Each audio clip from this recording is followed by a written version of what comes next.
وسلاما کثیرا کثیرا۔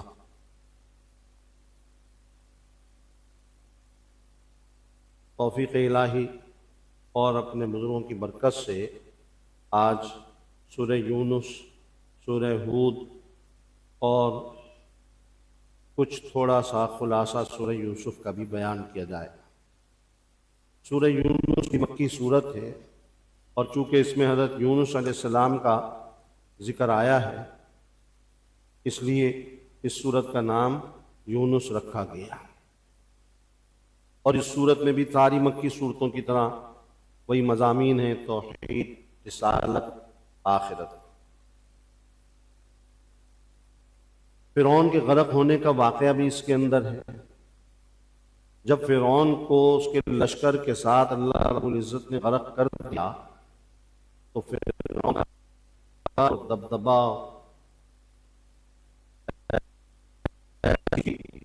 بیٹھی ہوئی تھی کہ جو لوگ بنی اسرائیل کے موسیٰ علیہ السلام پر ایمان بھی لے آئے تھے تو وہ یقین نہیں کر رہے تھے کہ فرعون مر سکتا ہے، کیونکہ فرعون تو اپنے آپ کو خدا کہتا تھا، انا ربکم الاعلی۔ تو ان کے ذہنوں میں یہ خدشہ تھا کہ موسیٰ علیہ السلام کہہ تو رہے ہیں غرق ہو گیا، لیکن ہو سکتا ہے وہ زندہ کہیں سے نکل آئے۔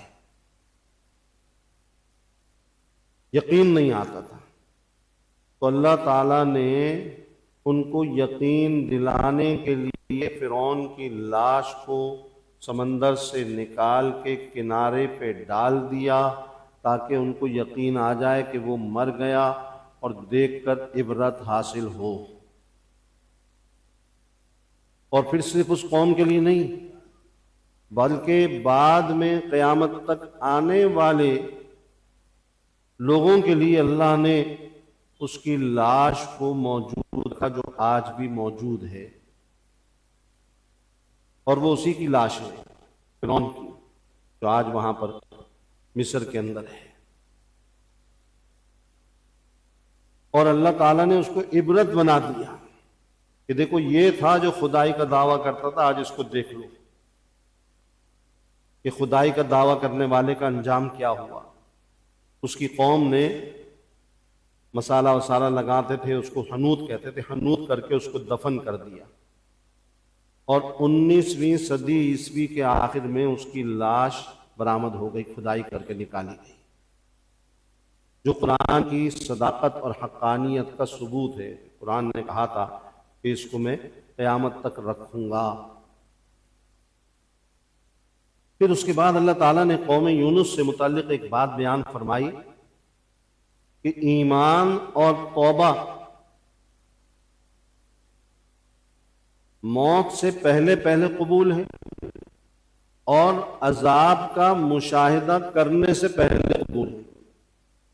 کسی قوم کے اوپر عذاب آ رہا ہو تو اگر عذاب کا مشاہدہ ہو گیا اور عذاب نظر آ گیا، اب نہ ایمان قبول نہ توبہ قبول۔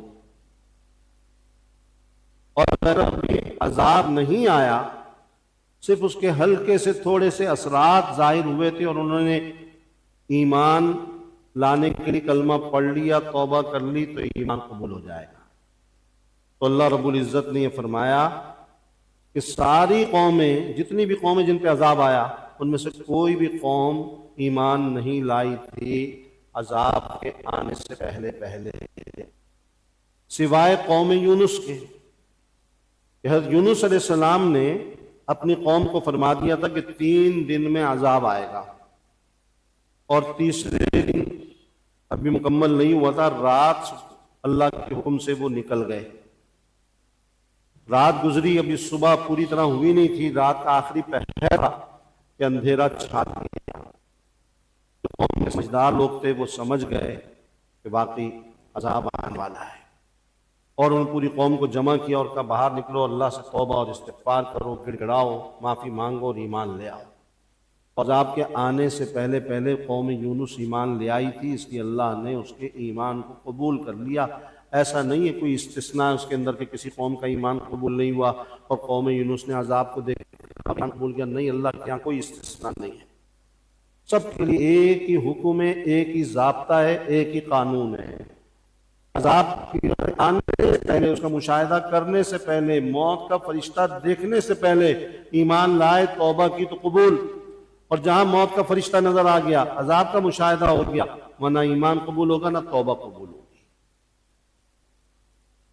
اس کے بعد سورہ ہود ہے، یہ بھی مکی سورت ہے، وہی مضامین ہیں اس کے اندر بھی، اور اس کے اندر اللہ تعالیٰ نے بہت سارے پیغمبروں کا ذکر اور ان کے واقعات کا ذکر ہے، نوح علیہ السلام کے بیٹے کا بھی ذکر ہے، اور یہ بتا دیا کہ پیغمبر سے رشتہ داری کتنی ہی قریبی ہو، اگر ایمان نہیں لاؤ گے تو وہ رشتہ داری بھی اللہ کی پکڑ سے اور عذاب سے نہیں بچا سکتی۔ ایمان ضروری ہے، رشتہ داری کام نہیں آئے گی۔ اس کے بعد سورہ یوسف شروع ہو رہی ہے، یہ سورت بھی مکی ہے، اور اس سورت کے شان نزول میں سارے مفسرین نے لکھا ہے کہ مشرکین مکہ کا گٹھ جوڑ سارے اسلام دشمنوں سے تھا، اور وہ ان سے باتیں لیتے تھے، سوالات لیتے تھے، اور وہ سوال حضور صلی اللہ علیہ وسلم سے کرتے تھے کہ شاید کہیں پر جواب نہ ملے اور حضور صلی اللہ علیہ وسلم پھنس جائیں تو ہمیں موقع مل جائے گا، لیکن کیسے ہو سکتا تھا؟ اللہ کی وحی کا سلسلہ جاری تھا، وحی آ رہی تھی، جو وہ سوال کرتے اللہ کی طرف سے جواب مل جاتا تھا۔ تو یہودیوں نے ان کو ایک سوال سکھایا مشرکین مکہ کو، اور کہا اگر یہ سچے پیغمبر ہوں گے نا تو جواب دیں گے، اور جھوٹے ہوں گے تو کوئی جھوٹا جواب دے ہی نہیں سکتا۔ اس کا کیا سوال تھا؟ سوال یہ تھا کہ بنی اسرائیل فلسطین میں رہتے تھے، تو فلسطین مصر میں کیوں آباد ہوئے، کیا وجہ تھی؟ یہ سوال تھا۔ جب انہوں نے یہ سوال کیا تو جواب میں اللہ تعالیٰ نے پوری سورہ یوسف نازل فرما دی، اور یہ حضرت یوسف علیہ السلام کا قصہ واحد قصہ ہے جو اللہ تعالیٰ نے پورا واقعہ، پورا قصہ ایک ہی صورت میں بیان کر دیا۔ باقی کسی پیغمبر کے زندگی کے واقعات ایک ہی صورت میں سارے بیان کر دیے گئے ہیں، ایسا نہیں ہے، تھوڑا کہیں پر ہے، تھوڑا کہیں پر، تھوڑا کہیں پر، لیکن حضرت یوسف علیہ السلام کا پورا واقعہ اس سورہ یوسف کے اندر اللہ نے بیان کر دیا، اور پوری تفصیل سے بیان کیا، مختصر بھی نہیں، بڑی تفصیل سے، اور یہ بتا دیا کہ حضرت یعقوب علیہ السلام کے اصل میں 12 بیٹے تھے، اور وہ 12 بیٹوں کے ساتھ فلسطین میں رہتے تھے۔ 10 بیٹے ایک بیوی سے تھے، اور یہ 2 بیٹے تھے حضرت یوسف، اور ان کے ایک بھائی تھے بنیامین، یہ دوسری بیوی سے تھے، 2 بیویاں تھیں۔ اور چونکہ حضرت یعقوب علیہ السلام کو اندازہ ہو گیا تھا علامات دے کر کہ حضرت یوسف بھی پیغمبر بنیں گے، اس لیے ان کو قدرتی طور پر اشاروں کی بنیاد پر حضرت یوسف علیہ السلام سے بچپن سے ہی بڑی محبت تھی۔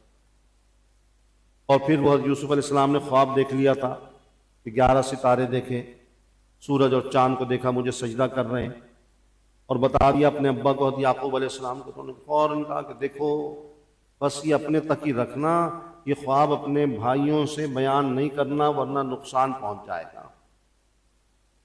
بھائی تھے، باپ تو ایک تھا، ماں الگ الگ، ستیلے بھائی، لیکن معلوم ہوا کہ سگے بھائی کے اندر بھی حسد آ سکتا ہے، ستیلے بھائی کے اندر بھی حسد آ سکتا ہے۔ اب پیغمبر کی اولاد ہیں، سارے کے سارے 12 کے 12 ایک ہی پیغمبر یعقوب علیہ السلام کے، اندازہ کیجیے، پیغمبر کی اولاد ہونے کے باوجود ان کے اندر حسد آ گیا، اور ایسا حسد آیا، ایسا حسد آیا کہ انہوں نے یوسف علیہ السلام کے قتل کا پکا منصوبہ بنا لیا، پکا ارادہ کر لیا۔ یہ انتہا ہے حسد کی کہ دوسرے کی جان لے لی جائے۔ تو جب پیغمبر کی اولاد میں ایسا حسد پیدا ہو سکتا ہے تو آج کے زمانے میں کتنا ہی نیک باپ ہو، کتنی نیک ماں ہو، ان کی اولاد میں کیا حسد نہیں پیدا ہو سکتا؟ سگے بھائیوں میں بھی حسد پیدا ہو جاتا ہے، یاد رکھیے، سگی بہنوں میں حسد پیدا ہو جاتا ہے۔ دیکھیے جب تک شادیاں نہیں ہوتی نا تو بڑی محبتیں ہوتی ہیں، اصل جو بات پیدا ہوتی ہے جدائی کی اور حسد کی اور تفریق کی، کینے اور بغض کی، یہ سب چیزیں جو پیدا ہوتی ہیں نا یہ شادیوں کے بعد۔ اس لیے آج کے زمانے میں بھی یہ بات بتا رہا ہوں، سمجھا رہا ہوں کہ اس میں احتیاط کی ضرورت ہے۔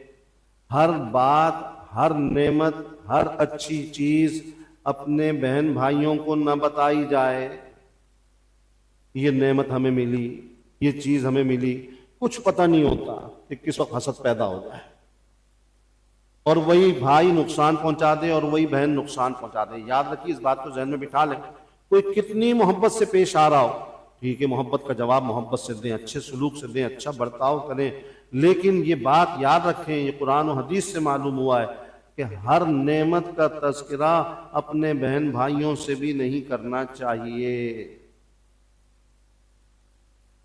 تو اس لیے حضرت یعقوب علیہ السلام نے منع کر دیا کہ اپنے بھائیوں کو مت بتانا، ورنہ ایسا نہ ہو نقصان پہنچ جائے۔ اور پھر انہوں نے یہ کام کیا۔ خیر، اس کے بعد انہوں نے سازش کی، اٹھا کے لے گئے کنویں میں ڈال دیا، قتل نہیں کیا، شکر ہے۔ اور پھر وہ ایک قافلہ آیا اور وہ نکال کے لے گیا اور انہوں نے لے جا کے مصر کے ایک بڑے وزیر کو بیچ دیا، اور وہ وزیر بہت ہی بڑا وزیر تھا، اس کے گھر میں حضرت یوسف علیہ السلام پہنچ گئے، اور پھر اس کے بعد وہ زلیخا کا واقعہ پیش آیا، اور پھر پہلے کنویں کے اندر تکلیف کی زندگی گزاری، باپ سے جدائی، اور پھر اس کے بعد جیل کی قید کی زندگی گزاری حضرت یوسف علیہ السلام نے جوانی کے اندر۔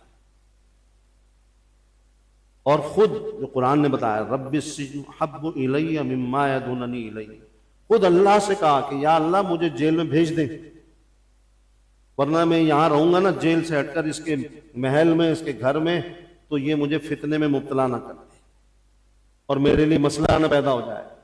اس لیے اللہ سے جیل مانگی۔ اب کتنے سال رہے اس میں مختلف روایتیں ہیں، 7 سال کی بھی روایت ہے، 9 سال کی بھی روایت ہے، اور 13 سال کی بھی روایت ہے۔ اتنے سالوں جیل میں رہے، لیکن اللہ کے نبی بننے والے تھے۔ سارے کے سارے انبیاء یاد رکھیے معصوم ہوتے ہیں، نبی سے نبوت ملنے کے بعد بھی کوئی گناہ سرزد نہیں ہو سکتا۔ اور یہ بات یاد رکھیے کہ ہمارا ایمان ہے، یہ ایمان اور عقیدے کا حصہ ہے، نبی سے نبوت ملنے سے پہلے بھی کوئی گناہ سرزد نہیں ہو سکتا۔ یہ نہیں کہ نبوت ملنے سے پہلے گناہ ہو جائے، نہیں، بالکل نہیں، کسی بھی نبی سے نبوت ملنے سے پہلے بھی گناہ سرزد نہیں ہوا۔ آدم علیہ السلام کی جو بات نہیں، گناہ نہیں تھا، جو پھل کھا لیا تھا اس کے نتیجے میں اتارے گئے، اس کو گناہ نہیں کہیں گے۔ جو گناہ کہتا ہے وہ خود گمراہ ہے، اس کو خطا کہتے ہیں، خطا۔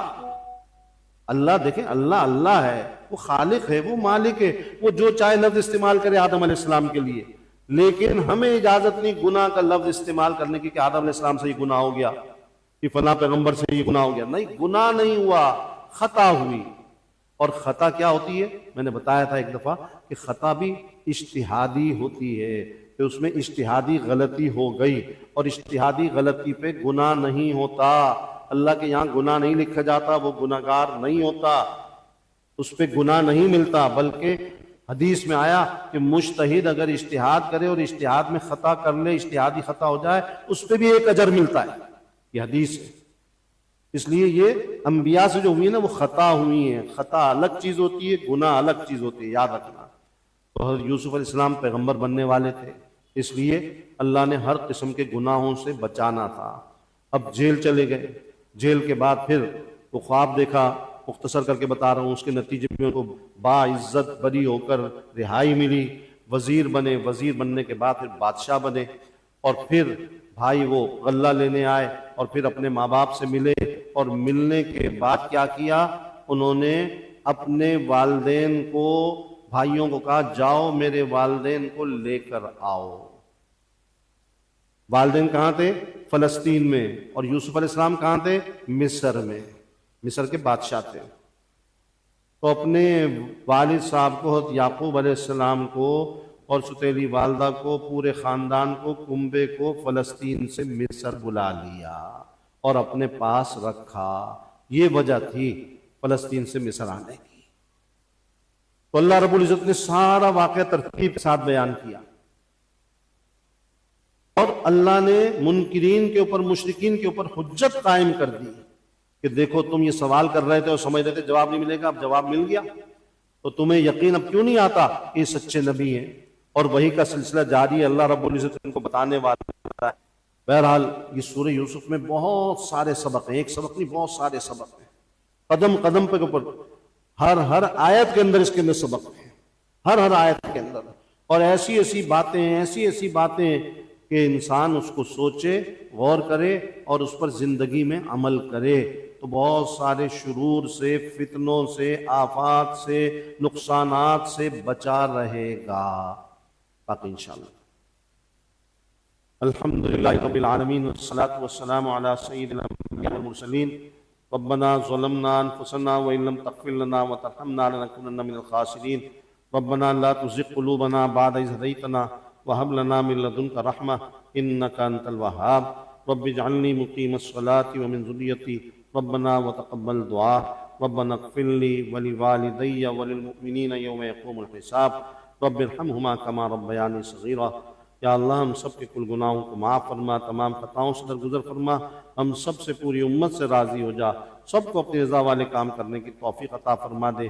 یا اللہ جتنے بیمار ہیں ہمارے گھروں کے اندر، عورتیں، بوڑھے، بچے، اسپتالوں میں، سارے بیماروں کو شفائے کاملہ عاجلہ نصیب فرما دے، صحت قوت تندرستی عطا فرما دے، سب کی تکلیفوں پریشانیوں کو دور فرما۔ یا اللہ سب کو معذوری محتاجی پریشانی سے بچا لے، رزق حلال وافر مقدار میں عطا فرما دے، مخلوق کی محتاجی سے بچا لے، تنگیوں سے بچا لے۔ یا اللہ برکت و قناعت والی حلال روزی سب کو وافر مقدار میں عطا فرما دے، محض اپنے فضل سے سب کے دلوں میں جوڑ الفت محبتیں پیدا فرما، عداوتوں، نفرتوں، حسد، کینے، بغض کو ختم فرما دے۔ یا اللہ حقوق العباد ادا کرنے کی توفیق اس کی فکر عطا فرما، بڑوں کا ادب، چھوٹوں پہ شفقت کرنے والا بنا، ہر قسم کی حق تلفیوں سے، ظلم سے، زیادتیوں سے ہمارے حفاظت فرما، مزاجوں میں تحمل، بردباری، رواداری پیدا فرما۔ یا اللہ سب کو ایک اور نیک بنا دے اور سب کی جائز مراد و حاجات کو اپنے فضل سے یا اللہ اس مہینے کی برکت سے اپنے حبیب کے طفیل میں جلد پورا فرما دیجیے۔ وصلی اللہ تعالی علی خیر خلقی محمد وعلی آلہ وصحبہ اجمعین، آمین۔